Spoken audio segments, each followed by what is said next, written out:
Here's a pair of the AirPods Max. I'm going to show you how to pair and connect these directly to a Vizio TV. This Vizio TV is the V series and we'll connect it via Bluetooth. So the first thing is, let's go ahead and put these AirPods Max headphones into pairing mode, okay? So what we want is over here, the buttons are here. We want this light, this little LED to start blinking white slowly. White, white, white. Okay, so let me put this in pairing mode first. Let me just hold this button right here. I'm going to press and hold and just keep holding it. Just wait. There we go. Now it's blinking blue slowly. Now it's in pairing mode. So now we got to hurry up and go to our TV here. And we're going to go right to settings. You can navigate from the home screen here. You can just like go left down here and go, oops, move over left, and you can go all the way down to settings, or you can go on the remote. You have the settings, the gear icon right there. We can go that way as well. From here, we're going to go to,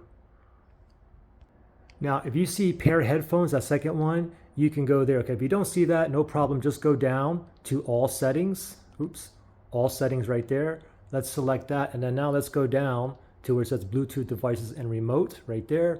Let's select on that, and then we're going to go to headphones right there. Select on that, and that little spinny thing, it's searching for devices that's in pairing mode near me, okay? And these are still in the pairing mode, the white blinking up, and it showed up there. AirPods up, it disappeared. I took too long that it stopped blinking. Let me do it again. Let me just hold it. Okay, it's blinking blue. Now it's in pairing mode again. Now that spinning thing is still searching there, but sometimes you have to go back and just do the search again. So back button, and then I'm gonna click it again, and now it's searching again. And now it's still in the pairing mode, is blinking white, and there we go. Now it shows up here. Now we gotta hurry up and go down and click it.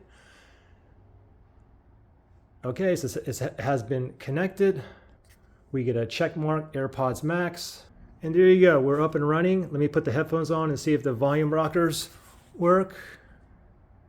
Okay, you can see it right there, moving. Now, if you guys had any kind of issues, pairing or connecting problems, you can always factory reset these. If you need to do that, look in the link below in the description area.